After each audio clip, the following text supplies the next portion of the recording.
الحمد لله نحمده ونستعينه ونستغفره ونؤمن به ونتوكل عليه ونعوذ بالله من شرور أنفسنا ومن سيئات أعمالنا من يهده الله فلا مضل له ومن يضلله فلا هادي له ونشهد أن لا إله إلا الله وحده لا شريك له ونشهد أن محمدًا عبده ورسوله أما بعد فأعوذ بالله من الشيطان الرجيم بسم الله الرحمن الرحيم اليوم أكملت لكم دينكم وأتممت عليكم نعمتي ورضيت لكم الإسلام دينا وقال النبي صلى الله عليه وسلم لا يؤمن أحدكم حتى يكون هواه تبعا لما جئت به أو كما قال عليه الصلاة والسلام۔ اس دنیا کے اندر بے شمار دین، بے شمار مذاہب پائے جاتے ہیں۔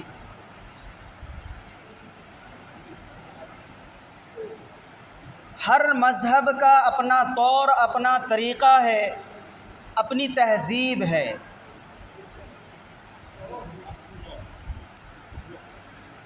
جتنے بھی مذاہب، جتنے بھی دین اس دنیا کے اندر پائے جاتے ہیں، ہر دین، ہر مذہب کا اپنا ایک دستور ہے، اپنا ایک قانون ہے،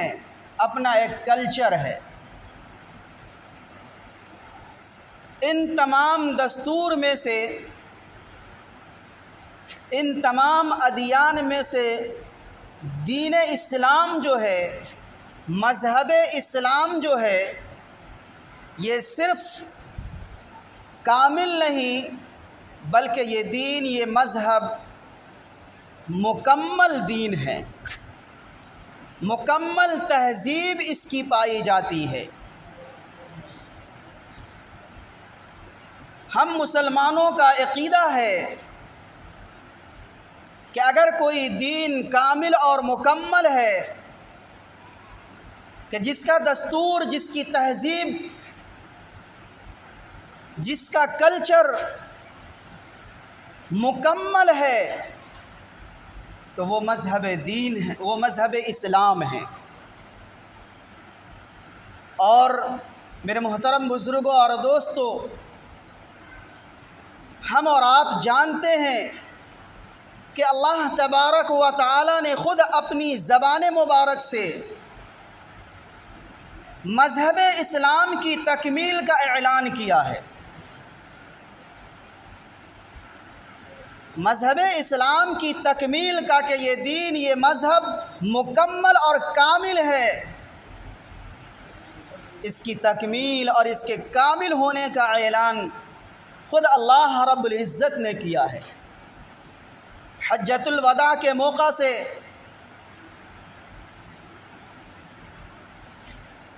جناب نبی کریم صلی اللہ علیہ وسلم نے جو خطبہ دیا ہے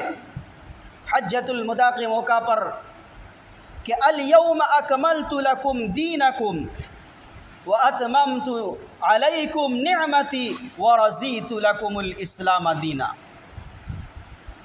کہ آج کا دن، آج میں نے تمہارے دین کو مکمل کر دیا ہے، تمہارے مذہب کو مکمل کر دیا ہے، تمہاری دستور کو مکمل کر دیا ہے، تمہارے آئین اور قوائل کو مکمل کر دیا ہے۔ الیوم اکملت لکم دینکم،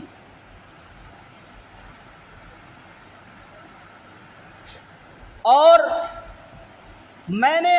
اپنی نعمت کو تمہارے اوپر پورا کر دیا ہے۔ اب جب دین اسلام مکمل ہو گیا، مکمل دستور، ایک قانون اور ایک آئین کا نام ہے کہ جس کے اندر کسی طریقے کی کوئی تبدیلی کی گنجائش نہیں ہے، ذرہ برابر، بال کے برابر بھی اگر کوئی اس کے اندر تبدیل کرنا چاہے تو مذہب اسلام وہ مذہب نہیں ہے کہ اس کے اندر تبدیل کیا جا سکے۔ تو اس مکمل دین، مکمل مذہب کے آ جانے کے بعد اگلے جملے کے اندر اللہ تبارک و تعالی نے فرمایا کہ جب یہ مذہب اسلام مکمل دین ہے، مکمل دستور ہے، یہ کامل دین ہے، یہ کامل ایمان ہے، اس کے بعد اگر کوئی شخص دوسرا دین اختیار کرتا ہے، دوسرے دستور کو اپنی زندگی کے اندر لاتا ہے، تو وہ اللہ رب العزت کے نزدیک قابل قبول نہیں۔ یعنی مذہب اسلام کے آنے کے بعد سارا دستور، سارا مذہب، سارے دین منسوخ ہو گئے۔ اگر کسی دین، کسی مذہب کی اگر کوئی قدر ہے اللہ رب العزت کے نزدیک، تو وہ مذہب اسلام کی قدر ہے اور مذہب اسلام کے ماننے والوں کی قدر ہے۔ میرے محترم بزرگوں اور دوستو، یہ دین، یہ مذہب اتنا صاف و شفاف ہے، اتنا مکمل ہے کہ انسان اپنی زندگی کے ہر گوشے میں، زندگی کے ہر پہلو میں اسلام کو اگر تلاش کرتا ہے تو اسلام اس کی رہنمائی کے لیے، اس کی زندگی کو کہ اصول کے مطابق گزارنے کے لیے اسلام ہر وقت کھڑا ہوا۔ اسلام کے اندر تھوڑی سی بھی اگر لچک پائی جاتی ہے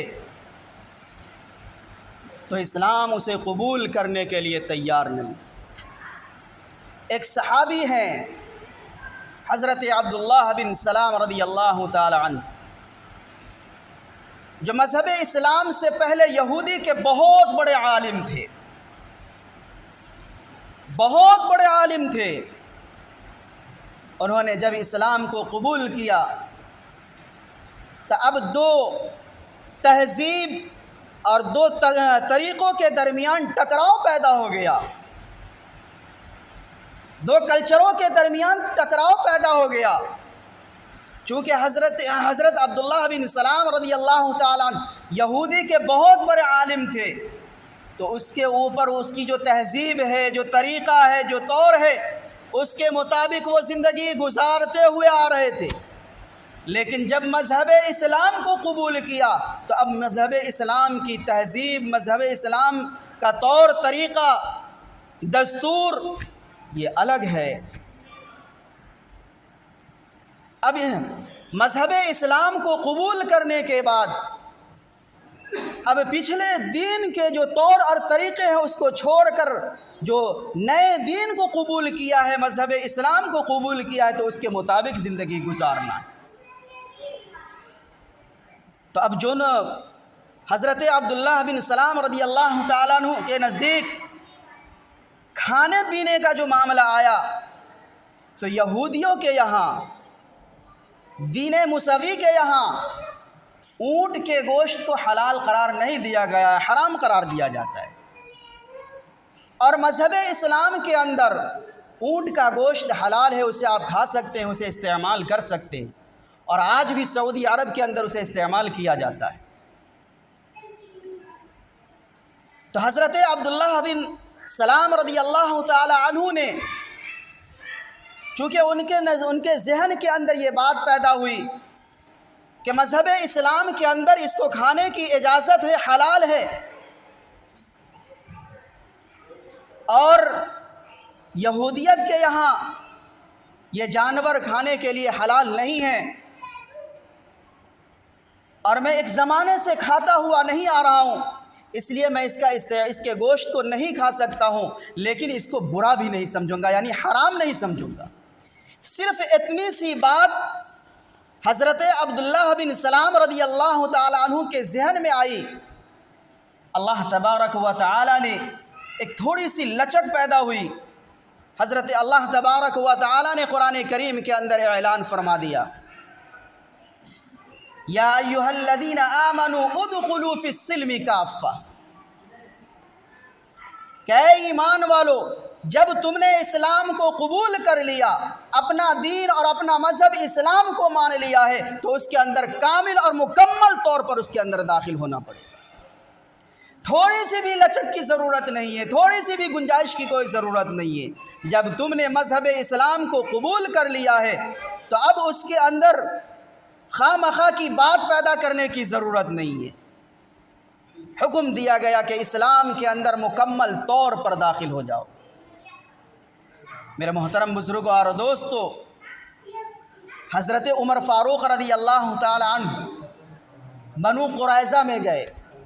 یہ یہودیوں کا ایک قبیلہ تھا۔ حضرت عمر رضی اللہ تعالی عنہ کے ایک دوست تھے یہودی، ان کے پاس تشریف لے گئے۔ تو جب کوئی بھی انسان اسلام قبول کرتا تھا تو قرآن کریم کو اپنے بھائیوں کے پاس پیش کرتا تھا اور اسے فخر کے ساتھ پیش کرتا تھا کہ یہ اللہ تبارک و تعالیٰ کی طرف سے دیا ہوا یہ کتاب ہے جو ہمارے نبی جناب محمد الرسول اللہ صلی اللہ علیہ وسلم کی ذات گرامی پر نازل ہوا ہے۔ حضرت عمر فاروق رضی اللہ تعالی عنہ جب اس یہودی کے قبیلے قریظہ میں گئے، بنی قریظہ کے پاس، اور اپنے دوست سے ملاقات ہوئی جو یہودی تھے، انہوں نے تورات کو حضرت عمر رضی اللہ تعالیٰ عنہ سے کے پاس پیش کیا اور ان کی جو آیتیں تھیں اس کو سنایا، جو اس میں حکمت کی باتیں تھیں، جو اچھی باتیں تھیں، کوئی حلال اور حرام کی باتیں نہیں بلکہ حکمت و دانائی کی باتیں تھیں، اس کو پیش کیا۔ حضرت عمر رضی اللہ تعالیٰ عنہ کو وہ باتیں اچھی لگی۔ آپ نے اسے ایک تختی کے اوپر لکھا اور اسے لے کر جناب نبی کریم صلی اللہ علیہ وسلم کی خدمت میں پیش ہوئے۔ جناب نبی کریم صلی اللہ علیہ وسلم منبر پر تشریف فرما تھے، صحابہ کرام کا جمگھٹا موجود تھا، اس میں حضرت عمر فاروق رضی اللہ تعالیٰ عنہ تشریف لاتے ہیں اور اللہ کے رسول جناب نبی کریم صلی اللہ علیہ وسلم سے فرماتے ہیں کہ میں بنی قریظہ کے پاس گیا تھا اور اس کی کتاب کے اندر دین موسوی کی جو کہ حضرت موسیٰ علیہ السلام کے اوپر جو کتاب نازل ہوئی تھی تورات، اس کی کچھ باتیں جو ہمیں اچھی لگی ہے، میں نے سوچا کہ اسے لے کر کے جائے اور آپ کو بھی سنائے اور تمام امت مسلمہ کو سنایا جائے۔ اور حضرت عمر فاروق رضی اللہ تعالیٰ عنہ نے اس حکمت و دانائی کی بات کو پڑھنا شروع کر دیا۔ جب ایک لائن پڑھا، جناب نبی کریم صلی اللہ علیہ وسلم کے چہرے کے اندر سرخپن آ گیا۔ دوسری لائن پڑھا اور چہرے کے اوپر غصے کے آثار ظاہر ہوئے۔ ایک صحابی غالباً حضرت زید رضی اللہ تعالیٰ عنہ نے حضرت عمر سے کہا کہ عمر تمہارے کلام سے جناب نبی کریم صلی اللہ علیہ وسلم راضی نہیں ہے۔ وہ اپنے ان کے چہرے سے، جناب نبی کریم صلی اللہ علیہ وسلم کے چہرے سے تمہارے کلام کی ناراضگی ظاہر ہو رہی ہے۔ اتنا کہنا تھا، حضرت عمر رضی اللہ تعالی عنہ نے اس تختی کو پھینک دیا، پٹک دیا اور اعلان کیا کہ میں اپنے اللہ رب العزت کے رب ہونے پر، جناب نبی کریم صلی اللہ علیہ وسلم کے نبی ہونے پر اور مذہب اسلام کے دین ہونے کو قبول کرتا ہوں۔ اور یہ اعلان کرنے کے بعد جناب نبی کریم صلی اللہ علیہ وسلم منبر سے اترے اور اس تختی کو لیا اور اپنی چادر مبارک سے اس کے اوپر جو لکھے ہوئے حروف تھے، جو حکمت و دانائی کی بات تھی، اسے مٹایا اور مٹانے کے بعد اس تختی کو پھینک کر جناب نبی کریم صلی اللہ علیہ وسلم نے فرمایا کہ یہ تورات کی بات تو دور کی ہے، یہ تورات جس ذات کے اوپر وہ نازل ہوئی ہے وہ ذات بھی اگر زندہ ہو کر کے آ جائے تو اس ذات کو بھی میری اتباع کیے بغیر نجات نہیں مل سکتی۔ یعنی حضرت موسیٰ علیہ السلام جناب نبی کریم صلی اللہ علیہ وسلم کے دور کے اندر پیدا ہو جاتے تو نبی ہونے کے باوجود جناب نبی کریم صلی اللہ علیہ وسلم کے دین اور اس کے مذہب کو جب تک وہ قبول نہیں کرتے تو ان کو نجات نہیں مل سکتی ہے۔ میرے محترم بزرگوں اور دوستو، کتنا مکمل، کتنا کامل دین اللہ تبارک و تعالی نے ہمیں اور آپ کو عطا کیا ہے۔ مکمل دین، مکمل تہذیب اللہ تبارک و تعالی نے ہمیں اور آپ کو عطا کیا ہے۔ میرے محترم بزرگوں اور دوستو، یہ ایک ایسا دین ہے مذہب اسلام کہ زندگی کے ہر پہلو میں آپ جہاں بھی ہو، یہ مذہب اسلام وہ مذہب ہے کہ اپنے ماننے والوں کی رہنمائی کرتا ہے، اپنے ماننے والوں کی رہنمائی کرتا ہے ہر موڑ پر، انسان کے پیدا ہونے سے لے کر مرنے کے بعد تک، بلکہ پیدا ہونے سے پہلے سے لے کر کے مرنے کے بعد تک کی جو زندگی ہے، جو حیات ہے، ہر موڑ پر، ہر زندگی کے اندر مذہب اسلام اپنے ماننے والوں کی رہنمائی کرتا ہے۔ میرے محترم بزرگوں اور دوستو، یہاں تک کہ مذہب اسلام کے اندر ہم نے اور آپ نے حدیثوں کے اندر پڑھا اور سنا ہے کہ مذہب اسلام ایسا دین ہے، ایسا مذہب ہے کہ جو پیشاب پاخانہ کے کرنے کا بھی طریقہ بتاتا ہے۔ یہ جب بات یہودیوں کے پاس پہنچی تو حضرت سلمان فارسی رضی اللہ تعالیٰ عنہ کے پاس یہودیوں نے کہا کہ تمہارا کیسا دین ہے، تمہارا نبی کیسا ہے کہ جو تمہیں پیشاب پیخانہ کا بھی طریقہ بتاتا ہے؟ پیشاب پیخانہ کا طریقہ بتانے کی کیا ضرورت ہے؟ یہ سب بھی کوئی سکھانے کی چیز ہے۔ تو میرے محترم بزرگوں اور دوستو، حضرت سلمان فارسی رضی اللہ تعالی عنہ نے اس بات کو اس طریقے سے اس کا جواب دیا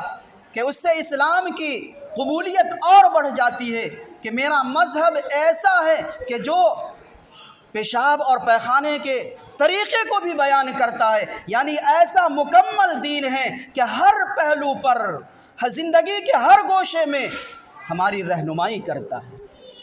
میرے محترم بزرگوں اور دوستو، جب حجۃ الوداع کے موقع پر جب اس دین کی تکمیل کا اعلان اللہ تبارک و تعالی نے اپنی زبان مبارک سے کیا کہ الیوم اکملت لکم دینکم واتممت علیکم نعمتی ورضیت لکم الاسلام، جب یہ بات کہ اسلام مکمل دین ہے، مکمل تہذیب کا نام ہے، یہودیوں کے پاس یہ جب آیتیں پہنچی تو حضرت عمر فاروق رضی اللہ تعالیٰ عنہ کے پاس آئے۔ یہودی حضرت عمر فاروق رضی اللہ تعالیٰ عنہ کے پاس آئے اور یہودیوں نے کہا کہ تمہاری کتاب کے اندر ایک آیت ہے جو تمہارے دین کی تکمیل اور مکمل ہونے کا اعلان کرتا ہے، اگر وہ آیت ہمارے دین کے اندر داخل ہوتی، ہماری کتاب کے اندر وہ آیت اگر نازل ہوتی تو ہم اس آیت کے اعزاز میں، اس دین کی تکمیل کے اعزاز میں اس دن کو ہم عید کے طور پر مناتے۔ تو حضرت عمر فاروق رضی اللہ تعالی عنہ نے اس یہودی سے پوچھا، معلوم کیا کہ تم کس آیت کے بارے میں پوچھ رہے ہو؟ تو اس نے اس آیت کو الیوم اکملت لکم دینکم واتممت علیکم نعمتی ورضیت لکم الاسلام دینا کی آیت پڑھا اور اس نے کہا کہ اس دین کے بارے میں۔ تو حضرت عمر فاروق رضی اللہ تعالی عنہ نے اللہ تبارک و تعالی کا حمد ادا کیا، شکریہ ادا کیا اور کہا کہ اللہ کا شکر ہے کہ اللہ تبارک و تعالی نے اس آیت کو ایسے دن میں نازل کیا ہے جو خود اللہ تبارک و تعالی کی طرف سے 2 عیدیں پہلے سے موجود ہیں۔ ہمیں الگ سے اس دن کو اس عید کا دن بنانے کی ضرورت نہیں ہے، اللہ تبارک و تعالی نے خود اسے عید کا دن بنا کر کے بھیج دیا ہے۔ میرا محترم بزرگوں اور دوستو، یہ جو آیت نازل ہوئی تھی وہ یوم عرفہ جو حاجیوں کے لیے عید کا دن ہے، اور وہ اس دن یوم عرفہ کے دن جمعہ کا دن تھا، تو عرفہ کا دن بذات خود حاجیوں کے لیے عید ہے اور جمعہ کا دن بھی ہم ایمان والوں کے لیے ایک چھوٹی عید ہے۔ تو اللہ تبارک و تعالی نے اس آیت کو عید کے دنوں میں نازل کیا ہے۔ تو میرے محترم بزرگوں اور دوستو، اسلام کی حقانیت کا، اسلام کے مکمل اور اس کی تکمیل کا ایک یہودی جو غیر دین کے ماننے والے ہیں، اس کی حقانیت کا اس نے اقرار کیا، لیکن آج افسوس اس بات کا ہے کہ مذہب اسلام کو ماننے والے آج اس کی تکمیل سے، اس کی تہذیب سے، اس کے آئین سے، اس کی دستور سے اپنی آپ کو، زندگی کو دور کرتا چلا جا رہا۔ میرے محترم بزرگوں اور دوستو، آج ہم اور آپ مسلمان ہونے کے باوجود اپنے دین اور اپنے مذہب پر عمل نہیں کر رہے ہیں اور دوسروں کی گلہ اور شکوہ کرتے ہیں کہ ہمارے دین کے اندر زبردستی نئی نئی باتیں پیش کی جاتی ہے، نئی نئی باتیں ایجاد کرنے کی کوشش کی جاتی ہے۔ میرے محترم بزرگوں اور دوستوں، دوسروں کا گلہ اور شکوہ کرنے سے پہلے ضرورت اس بات کی ہے کہ ہمیں جو اللہ تبارک و تعالیٰ نے مکمل قانون دیا ہے، مکمل دستور دیا ہے، مکمل آئین دیا ہے، اس کے اوپر ہم اور آپ مکمل طور پر اتر جائیں۔ اگر ہم اور آپ جو اللہ تبارک و تعالیٰ نے اتنا صاف و شفاف مذہب دے کر، دین دے کر ہمیں اللہ تبارک و تعالیٰ نے اتنا صاف و شفاف مذہب میں ہمیں پیدا کیا، ہم اگر اس کی قدردانی کرنے والے بن جائے تو میرے محترم بزرگوں اور دوستو، اسلام وہ پودا ہے کہ کاٹو تو ہرا ہوگا۔ تو ہم اگر اس کے اندر مکمل طور پر عمل کرنا چاہیں گے، مکمل طور پر اسلام کے اوپر اتر جائے، تو اسلام کا بال بیکا بھی کوئی بگاڑ نہیں سکتا ہے، بگاڑ نہیں سکتا ہے۔ اس کی تاریخ کے اوراق ہمارے آپ کو سبق دیتا ہے۔ صحابہ کرام 313 تھے اور کفار و مشرکین ہزاروں کی تعداد میں تھے۔ ہم نے بارہا پڑھا لکھا اور سنا ہے۔ تو میرے محترم بزرگوں اور دوستو، 313 کی تعداد ہزاروں کی تعداد ہے ایک طرف، اور ایک طرف 313 ہے۔ جیت کس کی ہوتی ہے؟ فتح کس کو ملتی ہے؟ کامیابی کس کو ملتی ہے؟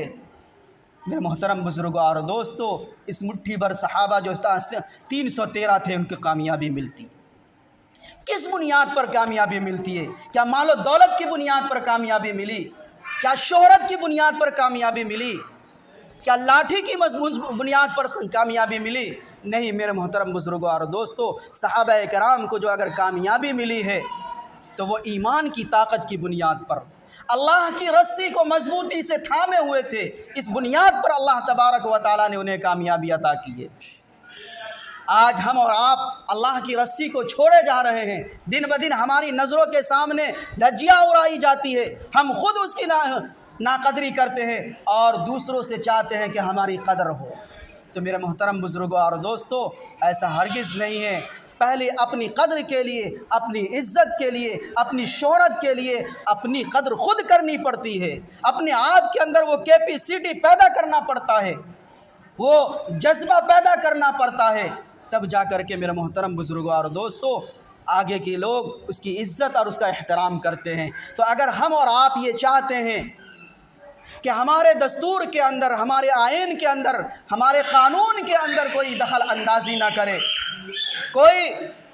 کسی طریقے کی کوئی بات پیدا نہ کرے، تو ہمیں اور آپ کو یہ طے کرنا ہوگا کہ ہم اور آپ اپنے مذہب کے اوپر، اپنے دین کے اوپر مکمل خود عمل کرنا پڑے گا، خود اپنی زندگی گزارنی پڑے گی، تب جا کر کے میرے محترم بزرگوں اور دوستو ہمارے دین کے اندر، ہمارے مذہب کے اندر کوئی دخل اندازی نہیں کریں گے۔ آج یونیفارم سول کوڈ کا مسئلہ ایک دم گرمایا ہوا ہے، مسلمان اندر سے بکھلانا ہوا ہے، مسلمان اندر سے پریشان ہیں۔ میرے محترم بزرگوں اور دوستو، پریشان ہونے کی ضرورت نہیں ہے، گھبرانے کی ضرورت نہیں ہے۔ ہمیں اور آپ کو ضرورت اس بات کی ہے کہ ہم اور آپ ہوش مندی کے ساتھ، سمجھ بوجھ کے ساتھ، عقل مندی دکھاتے ہوئے کہ ہم ایک مکمل ایسی قوم ہیں کہ جس کو مکمل حیات زندگی اللہ تبارک و تعالیٰ نے دیا ہے، سوچ اور سمجھ کے ساتھ، ہوش مندی کے ساتھ واویلا کر کے ہمیں زندگی نہیں گزارنا ہے۔ تو یہ جو مسئلہ اٹھا ہوا ہے، یہ صرف ہمیں گھبرانے کی ضرورت نہیں ہے، صرف یہ میرا مسئلہ نہیں ہے، یہ صرف مسلمانوں کا مسئلہ نہیں ہے، اسلام کے ماننے والوں کا مسئلہ نہیں ہے۔ یہ ہندوستان کے اندر جتنی قوم پائی جاتی ہے، جتنے دین پائے جاتے ہیں، بلکہ یہ کہا جائے کہ جتنے انسان پائے جاتے ہیں، ہر انسان، ہر فرد کا یہ مسئلہ ہے، ہر فرد کا مسئلہ ہے۔ اس لیے میرے محترم بزرگوں اور دوستو، ہم اور آپ یہ بھی جانتے ہیں کہ اس ملک کے اندر نہیں بلکہ ہر ملک کے اندر، پوری دنیا کے اندر مسلمانوں کو ٹارگیٹ کیا جاتا ہے۔ تو اس لیے کہ اللہ تبارک و تعالیٰ نے اسے مکمل دین، مکمل دستور دیا ہے، تو اس کو چھیڑ خانی کرنے کی ضرورت کی کوشش کرتے ہیں۔ لیکن میرے محترم بزرگوں اور دوستو، اگر ہم اور آپ اپنے دین کے اوپر، اپنے مذہب کے اوپر قائم ہوں گے تو دنیا کی کوئی طاقت ہمارا بال بیکا نہیں کر سکتی ہے، لیکن اس کے لیے ضرورت اس بات کی ہے۔ آخر میں آپ کو یہی پیغام دینا چاہتا ہوں کہ آپ بھی وقت ہے کہ ہم اور آپ اپنی زندگی کو اللہ رب العزت کی مرضی کے مطابق جناب نبی کریم صلی اللہ علیہ وسلم کی جو لایا ہوا دین ہے، جو طریقہ ہے، جو قانون ہے، جو شریعت ہے، اللہ تبارک و تعالی نے ہمیں دیا ہے، اس کے مطابق ہم اور آپ زندگی گزاریں۔ اگر ہم اور آپ یہ طے کر لیتے ہیں کہ اب تک ہماری زندگی جیسی گزر گئی، نادانی میں گزری، اب کی جو ہماری زندگی ہوگی وہ جناب نبی کریم صلی اللہ علیہ وسلم کے لائے ہوئے دین، شریعت، قانون کے مطابق گزرے گی، تو میرے محترم بزرگوں اور دوستو، ہماری زندگی کے اندر جو نکھار پیدا ہوگا اس کا ہم اور آپ خود اندازہ کر سکتے ہیں۔ اللہ تبارک و تعالی ہمیں کہنے سننے سے زیادہ عمل کی توفیق عطا فرمائے۔ وآخر دعوانا الحمدللہ رب العالمین۔